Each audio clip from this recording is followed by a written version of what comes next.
우리 지난 시간에 이어서 계속해서 성경적으로 건전한 교회가 되려면 어떤 기준을 우리가 따라야 되는가, 이 내용을 살펴보고 있죠.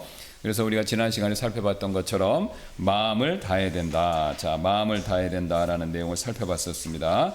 그 다음에 이제 우리가 또 오늘 나눠드린 유인물 한번 새롭게 요거 나눠드린 거 있죠? 요거 한번 봐주시면 감사하겠습니다. 세 번째 원칙입니다. 우리가 교회를 평가할 때 우리는 하나님의 백성들이 하나님의 거룩하심에 대해서 얼마나 올바른 견해를 가지고 있는가, 이거를 판단해야 된다라는 거죠. 그러니까 누누이 말씀드리지만 어떤 교회가 좋은 교회고 훌륭한 교회고 성경적인 교회입니까? 라고 할 때 특징이 다 있으세요. 다 본인의 교회는 성경적이라고 다 그러시죠. 이단들도 그럽니다. 신기하게도. 예.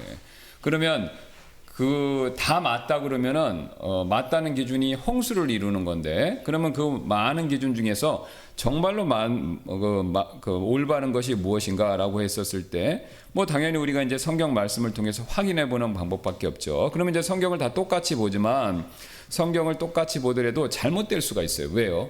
이단도 성경을 씁니다. 제가 옛날에 교회 예배당 자리를 알아보기 위해서 우리 청파동에서 영등포로 오기 전에 좀 거기에 골프장의 2층에 있는 가건물이에요. 근데 거기 하나님의 교회가 쓰고 있었습니다. 신천지가 하나님의 교회인데 그 안에를 이렇게 내부를 둘러보는데 여기 칠판 같은 데에다 성경 말씀이 잔뜩 적혀 있어요. 막 공부를 했던 흔적이 있더라고요. 그래서 저는 이제 그 사람들의 내부를 처음으로 이렇게 한번 본 건데, 예, 성경 말씀 써 있고 성경의 내용이 있고 성경에 관련된 말씀 같은 거 붙여 있습니다. 누가 봐도 성경적으로 하는 것처럼 보일 수가 있는 거죠. 자, 그러나 성경을 본다 해서 그것이 무조건 성경적이라 할 수 없는 것은요, 성경에서 말하는 뜻, 개념, 원리를 정확히 이해해야만 우리가 성경적이다라고 그럴 수 있죠. 대표적으로 여러분 바리새인들 생각해 보세요. 바리새인들은 성경 말씀을 머리에 달달달달달 외우고 성경 말씀대로 하는데 삶을 헌신했던 사람이죠. 그러나 정작 그들은요, 메시아이신 그리스도 예수님을 못 알아봤습니다. 왜 그렇죠? 성경을 가지고 있었는데도요. 성경을 문자적으로 봤고, 그 다음에 성경의 겉만 봤기 때문에 성경이 의미하는 참된 의미를 몰랐던 것입니다. 마찬가지 그와 같은 일이 우리에게도 벌어질 수 있기 때문에 우리가 하나님 말씀을 본다 하더라도 하나님 말씀이 정확히 무엇을 의미하는가, 이것을 제대로 알 필요가 있죠. 자, 그렇다면 우리가 이제 거룩하게, 하나님이 거룩하시니까 우리도 교회가 거룩해야 된다. 이거 이제 여기 이제 질문이 있습니다. 하나님께서 거룩하시듯이 우리 교회 성도들은 어느 정도까지 거룩해지기 위해 헌신하고 있나요? 이걸 우리가 자문을 해봐야 된다라는 것이죠. 이것과 관계돼서 로마서 12장 1절에 사도 바울이 하신 말씀 있죠. 우리 로마서 12장 1절 가서 한번 보도록 하겠습니다. 로마서 12장 1절. 자, 제가 받들어 읽도록 하겠습니다. 그러므로 형제들아, 내가 하나님의 궁유를 힘입어 너희에게 간청하노니 너희는 너희 몸을 거룩하고 하나님께서 받으실 만한 살아있는 희생물로 드리라. 이것은 너희 합당한 섬김이니라. 여기 섬김은 영어 킹제임스는 서비스로 되어 있습니다. 그러니까 여기 섬긴다라는 것은요, 우리가 교회에서 뭘 한다, 그런 의미도 있지만 예배, 그 다음에 경배, 이런 의미도 있다라는 것이죠. 즉 이제 하나님께서 과거에는 이스라엘 백성들이 뭐만 드렸습니까? 시간, 물질, 이것만 드렸죠. 근데 신약은 더 높은 기준을 요구합니다. 우리의 몸 자체를 드리라. 물론 이건 당연히 상식적으로 인신헌물, 이걸 얘기하는 건 아니죠. 이 몸을 왜 사도 바울이 얘기했냐면 우리 전체를 얘기하는 거죠. 나의 삶, 또 나의 시간, 나의 물질, 심지어는 나의 생명마저도 하나님을 섬기는데, 구체적으로 여기 섬김을 예배, 경배라고 본다면 하나님을 예배하고 경배하는데 드려야 된다라는 겁니다. 그러니까 구약보다 신약 경륜은요, 더 높은 걸 요구해요. 왜요? 하나님이 우리를 율법 아래 있는 것이 아니라 은혜 아래 두셨잖아요. 그러니까 하나님이 이 신약 시대는요, 신약 교회 시대는 더 큰 경륜, 더 큰 은혜를 부어주신 겁니다. 그러니까 하나님이 구약보다는 더 많은 은혜를 부어주셨죠. 여러분 생각해 보세요. 아브라함이 성경을 우리만큼 많이 가지고 있었습니까? 아니죠. 또 아브라함이 하나님에 대해서 우리만큼 알 수 있었습니까? 아니죠. 비록 그가 성육신 하시기 전에 그리스도, 요한복음의 말씀에 따르면 예수님이 하신 말씀입니다. 그 말씀에 따르면 그가 비록 자신의 때에 성육신 하시기 전에 그리스도를 뵌 적은 있어요. 그러나 그분의 실체를 우리만큼 직접적으로 확인한 적은 없죠. 하나님은 구약보다 우리에게 더 큰 은혜, 더 큰 긍휼을 베풀어 주셨습니다. 대표적인 예로 또 다른 예로 구약 시대에는요 이스라엘 백성에게만 은혜를 베풀어 주셨죠. 그러나 지금 어떻습니까? 은혜 시대 교회 시대는요 이방인들에게까지도 하나님의 구속의 은혜를 허락하신다라는 거죠. 그러니까 구약과 신약을 비교해 보면 이스라엘과 교회를 비교해 보면 하나님이 이 교회 시대를 더 풍성한 은혜를 베풀어 주셨다라는 것을 알 수 있죠. 그래서 우리가 받은 은혜가 크기 때문에 하나님을 섬기고 예배하고 헌신하는 것도 더 많은 것을 요구하는 것이 옳다라는 겁니다. 자, 그래서 그런 취지에서 주님께서 이제 우리의 몸을 거룩하고 하나님께서 받으실 만한 살아있는 희생물로 드리라 이렇게 얘기하고 있죠. 자, 여기서 그러면 이제 베드로전서 1장 16절에 이것과 관계돼서 이런 말씀이 있습니다. 왜 우리가 그렇게 해야 되냐? 이는 기록되기를 이는 내가 거룩하니 너희도 거룩하라 하였기 때문이라. 여기 12장 1절에 거룩하게 하고라는 말씀이 있지 않습니까? 근데 이제 베드로전서 1장 16절은 내가 거룩하니 너희도 거룩하라 이렇게 얘기합니다. 그러니까 드리긴 드리는데 거룩함이 없이 드리면 하나님은 안 받으십니다. 그러면 이제 우리가 거룩이 무엇인가라고 그것에 대해서 생각을 해보셔야 되는데, 자, 이 거룩이란 것은요 성경에서 여러분이 이미 많이 들어보셨고 혹 아실 텐데 이 거룩이라는 단어의 개념을 먼저 우리가 잘 생각해 볼 필요가 있습니다. 이 거룩이라는 것은요 따로 떼어놓는다 이런 뜻이 있습니다. 그러니까 분리예요. 거룩하다 그러면 따로 떼어졌다, 분리를 의미합니다. 근데 하나님께서 거룩하시다 그랬잖아요. 그러면 내가 거룩하니, 그러면 그 얘기를 딱 그대로 하나님께 적용을 하면요 하나님은 분리되어 계신 거예요. 그럼 무엇으로부터요? 이 세상으로부터. 근데 이 세상으로부터 분리됐다라고 했을 때 하나님은 창조주이신데 이 창조주이신 하나님이 창조물을 만드시고요. 그 다음에 이 창조물로부터 분리되어 계세요. 물론 분리되어 계셨다라고 해서 이신론자들이 얘기하는 것처럼 하나님이 신경을 안 쓰신다 그런 의미는 아닙니다. 그러니까 존재론적으로 하나님은 이 세상 창조물에 영향도 받지 않으시고요. 이 세상 창조물로부터 뭔가 필요한 것도 없으시고 바라는 것도 없으십니다. 그러니까 완전히 하나님은 떨어져 있는 거예요. 그래서 이거를 영어로는 holy other, 그래서 이 창조 세계를 기준으로 봤을 때 하나님은 굉장히 낯선 분이세요. 그러니까 아주 쉽게 말씀드리면 하나님은 외계인보다 더 낯선 분이신 거예요. 우리 창조물 입장에서 봤을 때. 왜요? 창조주와 창조물의 갭 때문에 그렇습니다. 이 창조주와 창조물의 갭은요 우리 인간이 상상하거나 또 우리가 그것을 완전히 이해할 수 없는 간격, 갭이 있습니다. 이거를 우리가 깨달아야 하나님을 경외할 수가 있어요. 자, 대표적으로 이사야서 보겠습니다. 거기 제가 적어놓은 이사야서 6장 1절, 2절, 3절 보겠습니다. 우시아 왕이 죽던 해에 또 내가 보았더니 주께서 높게 위로 들린 왕좌에 앉으셨는데 그분의 옷자락이 성전을 가득 채웠더라. 지금 이제 우시아 왕이 죽던 해에 이사야가 하늘을 이렇게 봤더니 환상인지 아니면 그 사람의 영적 눈이 열려서 밤모섬의 요한처럼 직접 본 건지 그건 모르겠습니다. 그런데 어쨌든 왕좌에 앉으신 주님을 본 거예요. 자, 근데 그것만 본 게 아닙니다. 그분의 이제 옷자락에 성전에 가득한 걸 봤죠. 그 위에 왕자 위죠. 이제 스랍들이 서 있는데 각각 6날개가 있어. 특이하죠? 날개가 여섯입니다. 그러니까 두 쌍씩 3개. 그러니까 그렇게 6개죠. 그리고 두 날개로는 보세요. 자, 보세요. 이게 재밌습니다. 이렇게 한 쌍, 두 쌍, 세 쌍 있는데 맨 위에 쌍으로는 자기 얼굴을 가려요. 그다음 그 밑에 있는 두 번째 쌍으로는 발을 가리고 그 다음에 두 날개는 나는 거죠. 뭐 아무래도 이걸로 가려보다는 밑에 날개로 가렸을 가능성이 높죠. 그래서 맨 윗거로는 얼굴을, 그 다음에 맨 아래로는 발을 가려요. 그죠? 그리고 두 날개로만 납니다. 그러면 이게 무엇을 의미하냐? 왜 날개가 그 6개가 있고 두 쌍씩 3개가 있고 위에는 얼굴을, 밑에는 발을 가리냐? 이게 바로 하나님의 거룩하심과 굉장히 깊은 관계가 있습니다. 이 스랍은요, 하나님을 정점으로 하나님께 창조물 중에서 제일 가까이 간 존재가 스랍이에요. 성경 말씀에 따르면. 왜요? 왕자 바로 옆에 있어요. 근데 하나님께 가까이 갔으면 하나님을 직접 보고 하나님의 영광에 완전히 그것을 느끼는데 이 스랍이요, 죄도 없어요. 창조물 중에 우리보다 뛰어나요. 그건 사실이에요. 어떤 모습, 어떤 구체적으로 어떤 능력이 있는지 모르지만. 그래서 죄도 없고 우리보다 뛰어난데 우리보다 뛰어나고 죄도 없는 그 존재가 하나님을 못 보는 겁니다. 늘 천국에 하나님 왕자가 있는데 하나님을 못 보는 거예요. 자기는 창조물 중에 최고 높은 단계지만 제일 하나님께 가까이 가지만 그 존재도 하나님을 못 보는 거예요. 게다가 겸손의 표시로 발을 가리죠. 성경에서 항상 발은요, 우리 더러움, 세속화 이런 의미를 가지고 있어요. 그래서 발을 가린다라는 것은 겸손을 뜻하는 겁니다.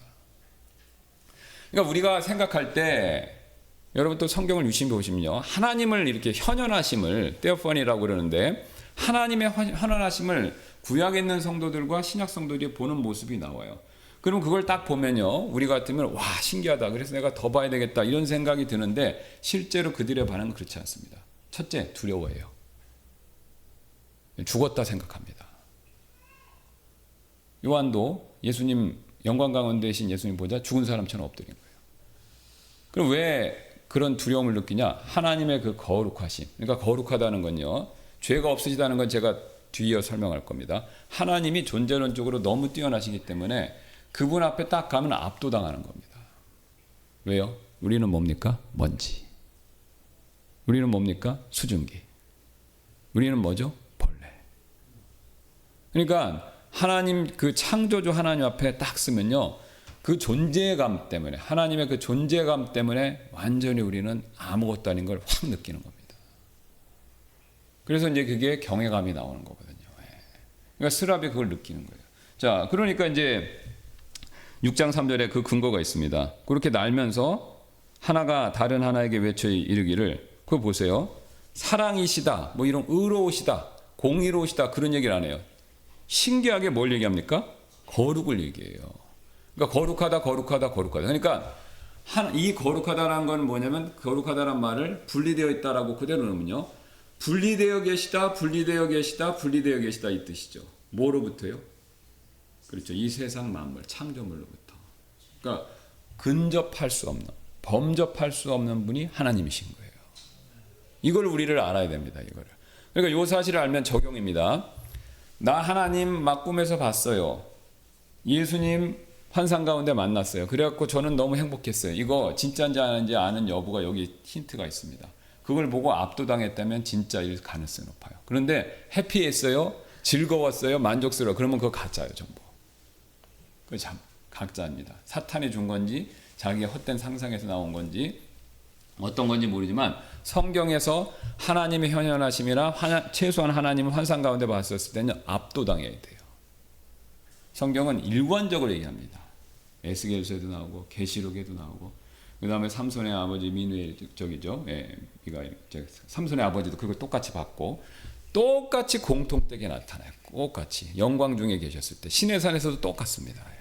물론 그분이 천사의 모습이나 사람의 형상으로 나타나셨을 때는 그걸 덜 느낍니다. 그러니까 이제 이게 예수님의 성육신하고 관계된 건데, 그럼 여러분 생각해 보세요. 예수님은 삼위일체 중에서 두 번째 위이신 아들 하나님이시죠. 그럼 아버지와 영광이 똑같으세요. 굉장히 똑같이 거룩하신 거죠. 근데 그분이, 그 거룩하신 분이 땅에 직접 오면요, 이 땅은 소멸되는 겁니다. 소멸되는 거예요. 그러니까 소멸되는 걸 막으려면 하나님의 영광을 어느 정도 가려줘야 돼요. 그래서 그 가려주는 역할을 뭘로 하신 거예요? 몸으로 하시는 거예요.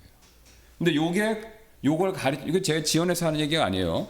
요 역할을 해주는 거를 모형적으로 구약에서 보여준 게 뭐예요? 그게 성막 장막이에요. 성막과 성전인 거예요. 그러니까 성막의 특징을, 성막이나 성전을 보면 특징이 있어요. 뭔가 계속 그죠? 이렇게 못 오도록 막고 계속 뭔가를 감추는 거예요. 성서고 지성조 이게 만든 재료 보면 이렇게 두꺼운 걸 갖고 계속 덮어요. 그 안에는 빛이 들어가질 않습니다. 그러니까 하나님은 자꾸 뭔가를 감추는 것 같은 거예요. 그러니까 우리가 밖에서 볼 때는 굉장히 비밀스럽고 신비스럽죠. 그러면 하나님의 뭔가를 숨기시려고 그런 게 아니라, 거기에 우리가 이제 개혁은 시은자고 이제 궁율의 자리라고 그러죠. 그 궁율의 자리에 딱 임하셨을 때, 영광 가운데 임하셨을 때 하나님의 거룩하심이 드러나는데, 이게 이스라엘 백성 한가운데 있으면서 커버해 주는 게 없으면요, 가려주는 게 없으면요, 직사입니다. 그러니까 하나님이 그거를 아시기 때문에 그거를 가리시는 거예요. 가리시는 겁니다. 그리고 그 가리시는 역할을 누가 하신 거예요? 예수님이 이 땅에 오실 때 인간의 몸을 얻고 오신 거죠. 그러니까 예수님이 그 안에 하나님으로서 거룩하신 영광을 갖고 계신 것을 맛배기로 보여주신 적이 있죠. 언제입니까? 변화산 사건. 그러니까 변화산에서 옷이 하얗게 됐다고 그랬죠. 영광 가운데 드러나신 거. 그걸 완전히 보여주신 사건이 있죠. 그 요한이 본 거죠. 밤모섬에서 환상 가운데 하늘에 계신 분. 그러니까 하나님의 그 거룩하심에서 나오는 영광, 이거는요 인간이 상상할 수 있는 범위를 넘어가는 겁니다. 그러니까 우리가 천국 가면요, 야 금은으로 만들고 진주문이니까 이거 우리 생각하실 때 그 띵파크 저기 뭐야 용인 에버랜드 디즈니랜드 가는 것 같이 생각하시면 안 돼요. 거기 가면 뭐 신기한 거 있으니까 즐겁고 휴가 갈까, 이게 아닌 거예요. 천국에 가는 순간부터 압도당합니다. 왜요? 삐까뻔쩍해서 그것도 있죠. 그러나 그 삐까뻔쩍한 모든 것은요 하나님의 영광을 반영하는 거예요. 천국에는 해가 없잖아요. 그 하나님께로부터 쫙 해가 되시고 어린 양의 빛이 되시니까 그 하나님의 거룩하심에서 나타난 영광의 빛이 천국을 쫙 비치는 겁니다. 그러니까 그 천국문에 딱 가까이 가서 들어갈 때마다 그걸 완전히 압도당하는 거예요.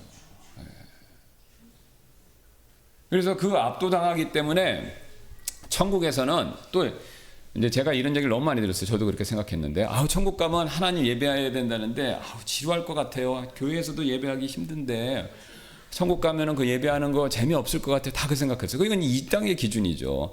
거기 가면요 압도를 당하니까 재미가 없다, 이게 개념이 없어요. 두렵고 떨리는 거예요. 근데 그 두렵고 떨림이 죽음에 대한 공포에서 나오는 게 아닙니다. 그러니까 죽음의 문제는 해결된 거예요. 천국 가니까. 그죠? 천국에 갔기 때문에 이 거룩한 두려움을 느끼는 거예요. 그러니까 지금 이 땅에서 우리가 누리는 두려움은 대부분 어떻습니까? 결국은 죽음의 권세에서 나온 두려움이잖아요. 그죠? 우리의 두려움의 맨 밑바닥에는 항상 죽음이 깔려 있는 거거든요. 그러니까 인간은 죽음의 문제를 해결하지 못하는 이상 두려움의 문제를 해결할 수가 없어요. 근데 이제 천국은 죽음의 문제가 없잖아요. 그런데 두려움을 느끼는 거예요. 그게 왜 그런 거죠? 왜 그렇죠? 하나님의 거룩하심에서부터 나오는 두려움인 거예요. 이게 정반대입니다. 그러니까 죽음에서부터 나오는 두려움이 있고 생명과 거룩함에서부터 나오는 두려움이 있는 거예요. 그러니까 이거를 느끼는 겁니다. 그러니까 거기 가면요 압도당하고 내 마음이 이건 경배를 안 할 수 없다, 이렇게 되는 거예요. 그래서 완전히 엎드려. 그러니까 북한 체제하고는 정반대라고 생각하시면 돼요. 북한의 김정은이가 딱 시찰을 하는데 거기서 제가 신문을 봤어요. 그랬는데 이게 이제 김정은이 이렇게 손을 내미는데 어떤 장성이 이러고 있는 거예요. 근데 거기 기사가 뭐냐면 이 장군 멀쩡할까, 이런 거예요. 그러니까 이제 격려를 했는데 이쪽에 손을 내밀었는데 빨리 이렇게 하면 이렇게 해야 되잖아요. 근데 그걸 안 하고 이러고 있었던 거예요. 그러니까 이제 김정은 표정이 약간 쭈뼛한 표정으로 있는 거예요. 그러니까 이 사람은 절대 권력을 갖고 있기 때문에 자기 마음대로 안 되면 모든 사람의 목숨을 파리 목숨보다 더 아깝지 않고 죽일 수 있잖아요. 그죠? 근데 그런 무지막지한 악에서 나오는 절대 권력을 갖고 계신 게 아닙니다. 하나님은 거룩하심에서 나오는 파워를 갖고 계신 거예요. 이건 존재론적인 겁니다. 김정은이가 아무리 신격화해도 김정은은 사람이에요. 그죠? 그러니까 북한 사람 탈북자들 얘기 들으면 뒤에서 다 저 돼지 이렇게 기록한다는 거예요. 다 그런다는 거예요. 앞에서는 수령, 신 그러지만 태양, 별, 계명성 이런다는데 뒤에서는 이렇게 한다는 거예요. 왜? 다 아는 거예요. 사람인 거를. 근데 하나님께 그렇게 못하는 겁니다. 하나님께는. 왜요? 하나님은 존재론적으로 우리하고 틀린 거예요. 그러니까 그 하나님이 바로 신 중의 신이고 주 중의 주인공, 왕 중의 왕인 거예요. 그런데 하나님이 너무 대단하신 건 뭐냐면요, 자신의 그 위대하신과 대단하심을 쉽게 우리한테 이렇게 드러내진 않으세요. 하나님 반대로 또 너무나 겸손하시기 때문에. 그러니까 하나님이 짜잔하고 이 세상에 나타나신 것 동시에 이 세상은 모든 것이 정리가 될 텐데 하나님은 그 방법을 아직까지 안 쓰시는 겁니다. 물론 쓰시죠, 예수님 오실 때. 왜요? 그렇게 하면 우리는 소멸하기 때문에 그렇습니다. 우리는 사라지는 거예요, 그 순간. 그러니까 너무 위대하시고 대단하시고 우리는 너무 보잘것이 없는데 이 보잘것없는 존재들이 너무 까부는 거예요. 근데 너무 까부는데 하나님이 너무 크시니까 너무 불쌍한 겁니다. 여러분, 개미가 여기 있는데 막 자기 길을 방해한다고 그 병정 개미가 이빨을 막 벌리고 우리 사람을 향해서 막 이렇게 대항하면요, 그거 보면 두려우세요? 우습죠? 근데 죽이고 싶은 생각이 들더라도 죽이고 싶은 마음이 멈출 수가 있어요. 왜? 너무 불쌍하니까. 이건 너무 못 모르고 까부네. 그리고 내버려 두고 기다릴 수가 있다라는 거죠. 하나님은 그보다 더 크십니다. 그런 마음이. 자, 그래서 우리가 이렇게 거기 보세요. 거기 나와 있는 건 이사야서 40장 여기 보시면요. 시편 99편 9절하고 이사야서 40장 25절입니다. 주 우리 하나님을 높이고 그분의 거룩한 산에서 경배할지니 이는 주 우리 하나님께서 거룩하시기 때문이라. 여기 또 재밌습니다. 항상 하나님을 거룩하심을 얘기할 때 산을 얘기해요. 그리고 산에서 경배하라 이렇게 얘기해요. 또 나타나셔도 신의 산이야. 예, 근데 하나님은 산을 좋아하세요. 등산 애호가를 하시나? 우리가 이런 생각 들죠? 예, 산을 좋아하세요. 그리고 산에 나타나시고. 그 왜 그러실까요? 등산을 애호하시니까? 그 여러 가지가 이거 있는데, 이걸 정확히 이해하려면 그 당시 성경시대 사람들의 산에 대한 개념을 이해하셔야 돼요. 지금은 GPS 뭐고 헬리콥터까지 있어서 인간이 못 올라가는 산이 없어요. 그러나 그 시대에는요, 산은 인간에게 있어서 범접할 수 없는 것이에요. 올라갈 수 없는 것이에요. 그러니까 이 지구상에서 인간이 도달할 수 없는 곳을 피지컬하게 눈으로 확인할 수 있는 제일 좋은 곳이 어디냐면 산인 거예요. 그러니까 우리는 히말라야 같은 거를 지금 딱 보면, 에베레스트를 보면 야, 거기를 도전해서 올라가야겠다 이 생각을 하는데, 그거 가서 물어보세요 한번. 200년 300년 전만 해도 그 사람들한테는요 두려움의 그 대상이에요. 게다가 미신을 믿으면요 못 가요. 왜? 거기 누가 살아요? 신이 살지. 신이 사는 세계예요. 그러니까 그 근거로 그리스 사람들도 올림푸스 산에 있대. 그죠? 예. 그래서 그 가나안 땅에 있는 사람들도 다 산에 있어. 예. 그리고 요즘에 만드는 무슨 마블이나 뭐 이런 것도 다 산에 있어. 예. 그러니까 고대인들은 인간이 범접할 수 없는 곳, 그리고 그곳에 존재하는 신을 묘사하는 장소로 산을 얘기한 거예요. 하늘 다음이 산인 거예요. 근데 이제 하늘은 안 보이지 않습니까? 예, 그러니까 지금같이 우주에 대한 개념이 없기 때문에 하늘은 잘 이해를 못했고 산을 그렇게 생각한 거예요. 그러니까 하나님께서 그들의 그런 언어 사용법과 의미들을 아시기 때문에 산에 비유해서 말씀하시는 거예요. 산에. 그러니까 이제 재밌게도 신의 산에 나타나실 때 맑은 날씨에 등산하기 좋은 것 같은 환경에서 자신을 드러내신 게 아니죠. 번개치고 검은 구름이 있고, 그죠? 예. 큰 소리, 나팔 소리가 나고, 이게 굉장히 두려운 가운데 임하는 거죠. 그러니까 그거를 하나님이 가르쳐 주시는 겁니다. 그러니까 산은 범접할 수가 없는 거예요. 그 성경 시대 사람들의 머릿속에는. 근데 하나님이 거기 계신 거예요. 올라가기도 어렵고 올라가면 죽을 수 있는 거. 그러니까 하나님이 그걸 거룩의 개념으로 산을 얘기하시는 겁니다. 그래서 40장 25절 이렇게 말씀하시죠. 거룩하신 이가 말하노라. 그런즉 여기 보세요. 너희가 나를 누구와 같다 하겠으며 혹은 누구와 동등하다 하겠냐. 이게 중요합니다. 누가 나하고 비교해서 비슷하다라고 할 수 있는 존재가 있냐 이거죠. 없죠. 없는 겁니다. 하나님과 우리는 무한한 갭이 있는 거예요. 비슷하거나 동등하다는 것이 없어요. 그러니까 하나님은 우리가 창조물이 비슷하거나 동등하다라고 이제 속된 말로 제가 하겠습니다. 맘먹으면요 굉장히 기분 나빠하세요. 우리도 꼬마애가 요즘에는 도덕이 떨어져서 청소년들이 막 어른들이 뭐 담배 피지 마라 뭐 하면 덤비잖아요, 그죠? 때리기도 하고. 그 불륜 아닙니까? 이게 완전히 그 폐륜 아닙니까? 네, 완전히 도덕적으로 떨어진 거죠. 인간 사이에서도 그러는데 하나님이 느끼실 때 어떠시겠습니까? 그러니까 하나님은 도저히 참으실 수가 없는 거예요. 그러니까 이제 그 동등하다 혹은 같다라고 하는 개념으로 인간이 만들어낸 게 뭡니까? 우상이죠. 그러니까 우상을 놓으면 하나님은 지독하게 싫어하시는 거예요. 그러니까 왜? 우상 자체가 문제 있다기보다는 그것도 있지만요. 그 우상하고 하나님을 쌤쌤이로 놓으니까. 그러니까 하나님은 이게 모독인 거예요. 절대로 참을 수. 그래서 하나님은 다른 데는 조금 봐주시는데 우상 숭배제는 절대 용납을 못하는 거예요. 왜? 하나님의 존재와 관계있기 때문에. 하나님의 존재와 관계되어 있기 때문에 용납을 못하시는 거예요. 그러니까 절대로 우상 숭배를 하면 안 됐던 거예요. 이스라엘 백성. 그러니까 그 출애굽하고 신명기 쓸 때 들어가기 전에 한 가지만 유독 강조해요. 뭐죠? 우상 숭배하면 안 된다. 가나안 사람들 절멸시키라고 그랬어요. 왜 그래요? 하나님이 비도덕적이기 때문에? 아니죠. 우상 숭배와 그에 따른 문화 때문에 그런 거예요. 그러니까 거기에 뭐 성적으로 타락하고 뭐 이런 건 좋다 이거예요, 하나님이. 근데 우상 숭배제를 하는 거는 절대 용납을 못 하시는 거예요. 그러니까 결국은 계속 경고를 했음에도 불구하고 타락해서 우상 숭배하다가 어떻게 됐습니까? 망했죠. 북왕국 이스라엘, 남왕국 유다 다 망했어요. 바벨론 포로 생활까지 하고. 우리도 똑같습니다. 우리도 구원받았지만 우리도 우상을 마음속에 섬기죠. 대답이 없으십니다.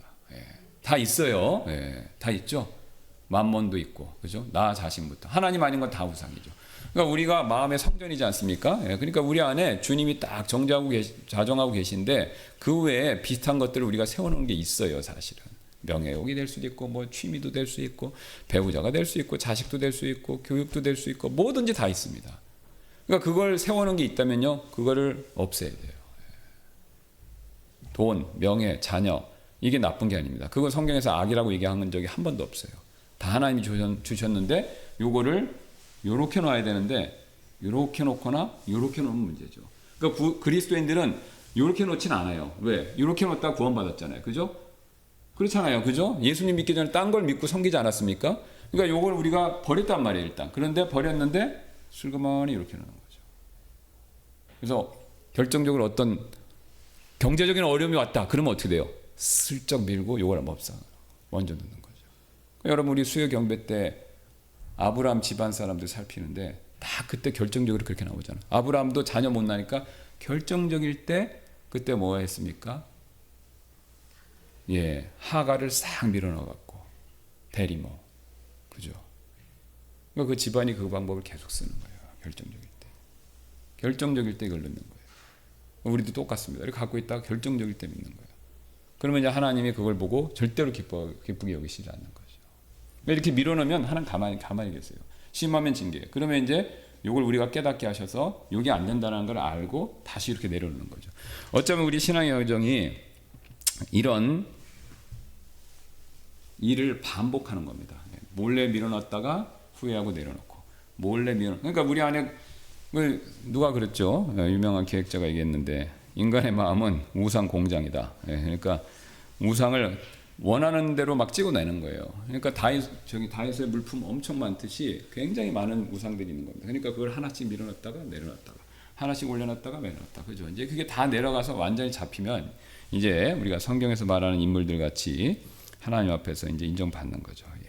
자, 그래서 우리가 요 거룩에 대한 개념들, 요거를 이제 살펴봤습니다. 자, 그래서 여기 이런 측면에서 하나님은 전적으로 낯선 분이십니다. 하나님은 그분의 창조물과 같은 특질을 가진 존재가 아닌 완전히 다른 분이십니다. 그 근거로 이제 영 개념도 마찬가지입니다. 성경에서 하나님이 영에 대해서 얘기하잖아요. 영이라는 얘기할 때 또 영은 특징이 있어요. 물질하고 시간이나 공간의 지배를 안 받습니다. 근데 존재는 해요. 근데 지배는 안 받아요. 그러니까 영이란 개념이 하나님의 거룩하심과 굉장히 깊은 관계가 있어요. 그러니까 영은요, 바람이잖아요. 르하우. 시간이나 공간이나 영향을 안 받아요. 그러나 존재해요. 근데 굉장한 파워를 갖고 있어요, 또.